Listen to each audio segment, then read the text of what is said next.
We're ready. Hey, good morning. I see Casey Raymond is on the call. That's great. Megan's joining me in a second. Zoe, I don't know if we've met, but thank you. Hi there. Hey. So, okay, Casey, good. So we have one previous program leader. And Zoe, what department are you with? Math. With what? Mathematics. Math department. Excellent. Great. Well, we have about 20 minutes. As I understand, Maggie, the format, we have 20 minutes.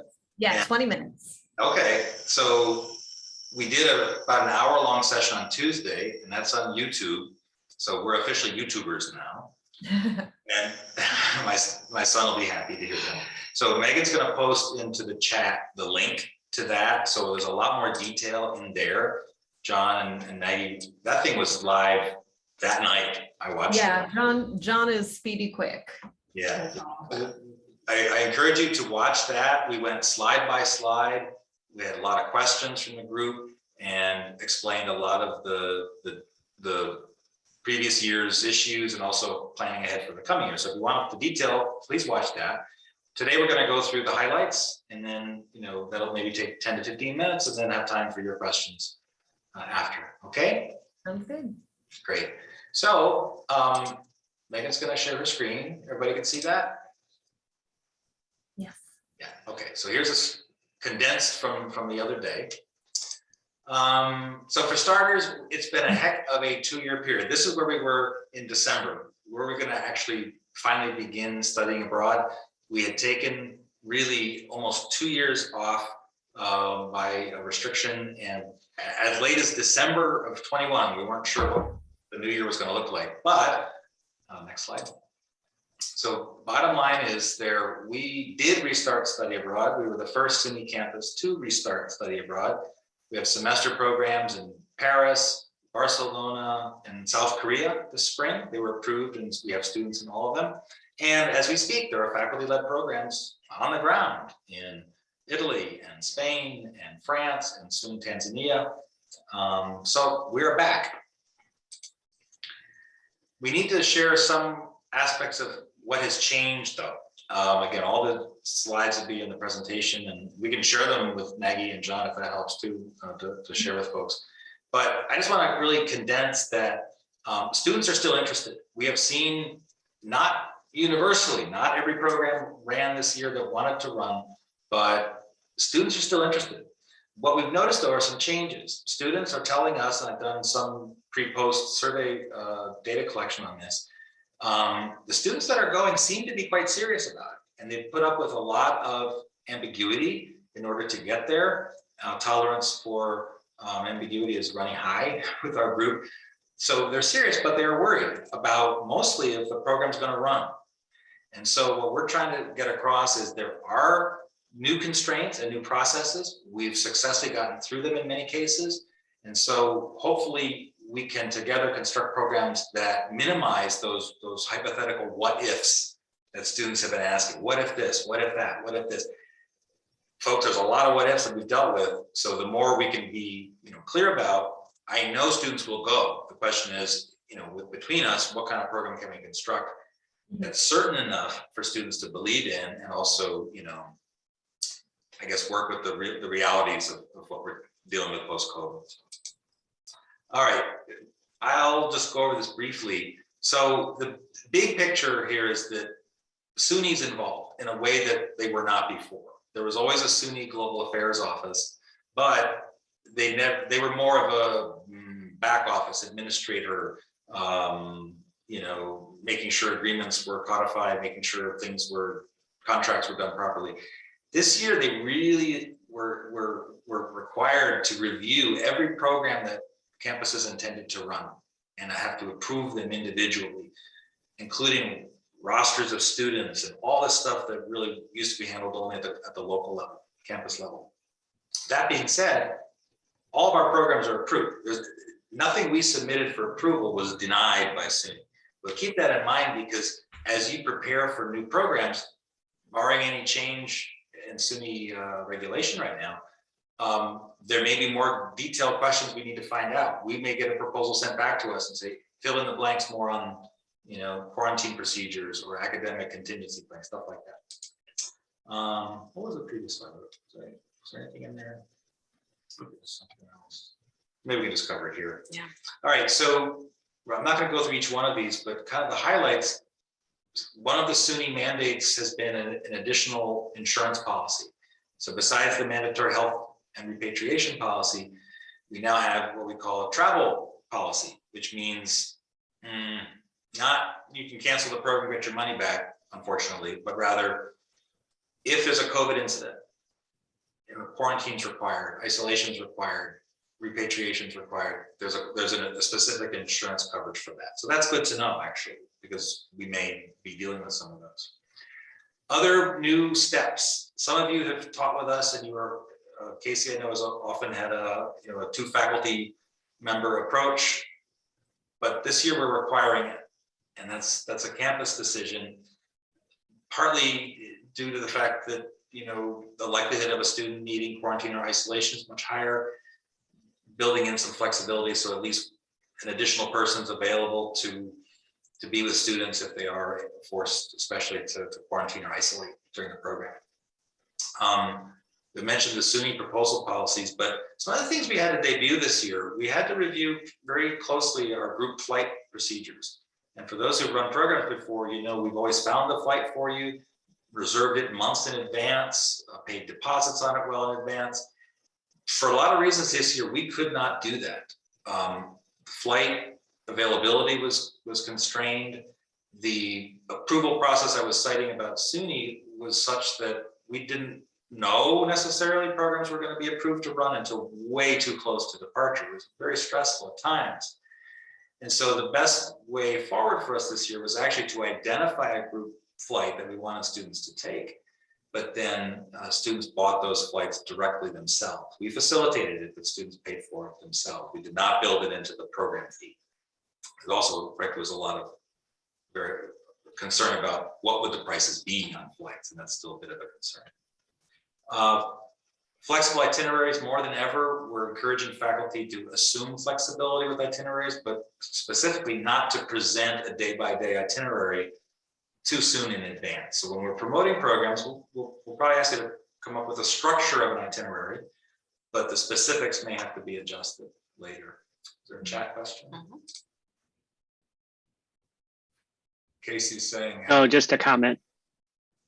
Yeah, I think you and Jeff and others were wise to do that. And I've often had a staff traveler go with large groups, but now pretty much every group. Speaking of group size.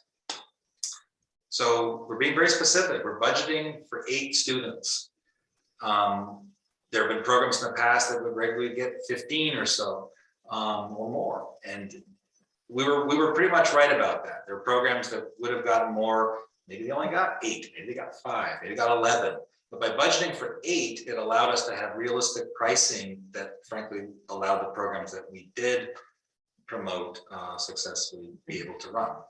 So going forward for next year, that's the plan. 2 faculty staff travelers built into the budget, 8 student budgeting. So as you can imagine, folks, that's gonna probably mean higher costs for students. Add to that the insurance requirements too, right? So unfortunately, one of the issues we have foreseen is coming true in study abroad, incrementally higher costs, as well as one slide back, I mentioned some of the sort of macro factors going on. The study abroad industry, which really had been a juggernaut running at high speed prior to the pandemic worldwide, it is consolidated a lot. So organizations that used to have centers in places like Shanghai or Istanbul, they've closed them. So what I'm seeing is sort of a recentering on predictability and flexibility. And what that has tended to mean, frankly, is for the time being, fewer destinations where we can go. So it may be that traditional European destinations are going to be the majority of our offerings for a while. That said, we have a great program to Tanzania out of the biology department that's running with a full group of students. It can be done. We really have to plan ahead. And obviously the the vaccine mandates very much apply to study abroad. I think on the next slide, I'm not going to go through it all, but there's some health and safety. All faculty, if you haven't become familiar with CDC and WHO and State Department, we'll go through those. And frankly, we'll go through them again right before departure. We did this multiple times this spring. We had a good plan. Megan works well with all of our faculty leaders. There was a good proposal, a good plan, tentative plan, approved plan, but still right before departure, we had another meeting with me included, and we went through scenarios like what would happen if, and it was successful, but we'll have to look very specifically at like what the entry requirements are like within a week of departure, right? Because things have changed so rapidly this year. So I'm not going to go through all these sort of what ifs. This is a good discussion point, but number 6 there are some examples from this very year of how the kind of planning that we talked about led to successful programs. So with the Tanzania bio program, Karen and Kamal have done a phenomenal job organizing that in previous years. But given that access to healthcare was a question, this is a field program looking at zoology and botany in Tanzania. Resources are constrained, right? Different. Although we work with a good partner there, we discussed it and decided that students would have to agree in advance. No deviation from the program itinerary in the program site. No going off wandering. You're on site. You're here to study this. And students would have to affirm that as being part of the program. Other discussion points we had about faculty enforcing mask protocols, right? If the airlines are no longer enforcing it, or if individual sites are no longer enforcing it as a program, you can specifically discuss in advance, students, faculty, in the airports and the flight over, we're masking, and we're going to commit to that.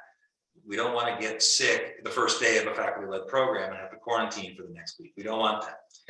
My only advice here is we'll have to check in what the regs are prior to leaving and focus on enforcement. What's enforceable? And it seems to me that an airport and an airline enforcement is different than saying the whole week if you're walking around Dublin, for example. That may not be enforceable. So. We also mentioned using partners whenever possible. A lot of faculty have liked to develop their own itineraries. That's great. We're still doing that this year, but whenever possible, we're really pushing to have partners in support, staff people supporting us overseas and so forth because of the needs we might have. The application process, the proposals are on our website. You can see it circled there. There's a faculty information and resources section that has been there. Next slide. Submit a program proposal. It is open and live now. So we are looking for program proposals for next year. That's Q2, Q3, Q4, and summer of 22-23. If you're ready, begin. I think the next slide has some info. Yeah. I wanted to share that we are on a very limited basis resuming the Faculty International Travel Grant Program, announcing this week, actually, for summer and fall. It's quite limited, and it's going to be really focused on new program development or renewing programs. So if you have not been, to Belgium or Czech Republic or Ireland in a while to develop a program, you can submit a grant for that. If you need to go and check in on the incarceration facilities in Scandinavia to see what a program would look like, or new program development. So we're not offering grants for basic research or conference travel. That's not what it's about this year. Financially, we had a very, very challenging couple of years in here. So this is what I can do, but I am looking to develop new programs, as you can see. That being said, the last thing I'm going to say before Q&A, I'm going to look for like a less is more approach next year. In the past, those of you who work with us know we tend to hear all good proposals and run as many as possible and see what the market tells us. Well, the market told us this year that the students are still hesitant in a lot of ways. And so it doesn't make a whole lot of sense, I think, until we see real evidence that students are they're interested, we know, but are committed to this.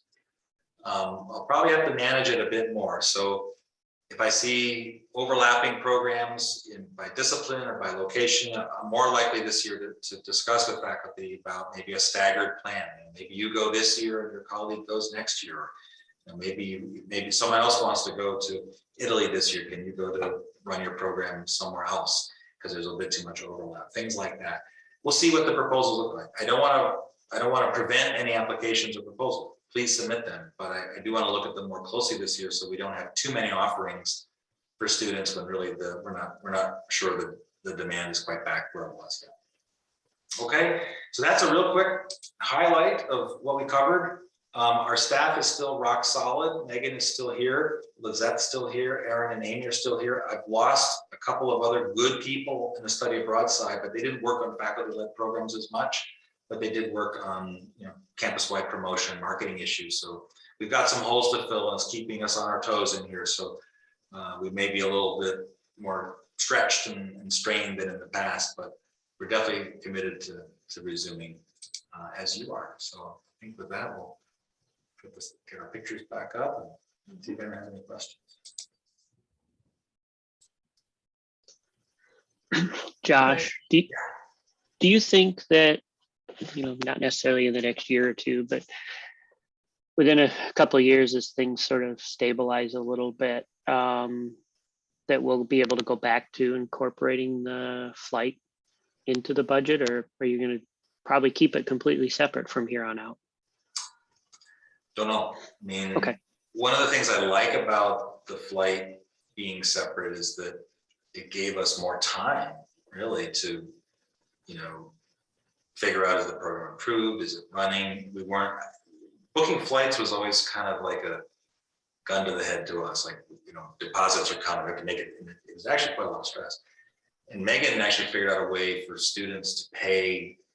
They ended up paying us, and we bought the flight for them. So in a way, we did collect it for them by a credit card. But yeah, I'd like to think we can do that, but I don't know. I don't know. There are some advantages to keeping the flight separate. Actually, it gives us more choice. Well, and yeah, I see that. I just also know, having taken multiple students, and in the cases of them having to get their own connecting flight, the issues that can arise with students, when do they get in country, and I know, so on and so forth. And I realize I had kind of a worst case scenario, but I can only imagine what would have happened with the 15 of us if we were all on separate tickets trying to get to Paris and split up all over the place. yes, you gotta answer that. Sure. So we also had that same concern, Casey. The thing to remember is that we are still booking group flights for the students. The students are just paying for it individually. We're not adding it to the actual program fee. And one of the biggest benefits that I saw with that structure this term is that it's actually saving students money in the long run, because we always overestimate for flights when we budget. That's a good point. And this way students are paying exactly what the flight costs. So students are all going to still be on the same flight with the faculty. They'll just be paying us, and we set it up so that we can collect that fee with a credit card, which a lot of students are very thankful for, because I'm not sure if you remember, but in the past we weren't able to take credit card payments for things like that. So now we can. Yeah, No, I guess. If I was unclear about that, Megan just cleared it up. Students will still be on the same flight going over and back, just that they'll buy it themselves. But I like what you said, Casey, because that way, if a student needs a connecting flight, or if they choose to stay later, they can take care of that at the time instead of us having to manage that for them. Yeah. Right. No, that part, as far as enforcing that they were all on that same flight, wasn't totally clear, but Yeah. Thanks, Megan.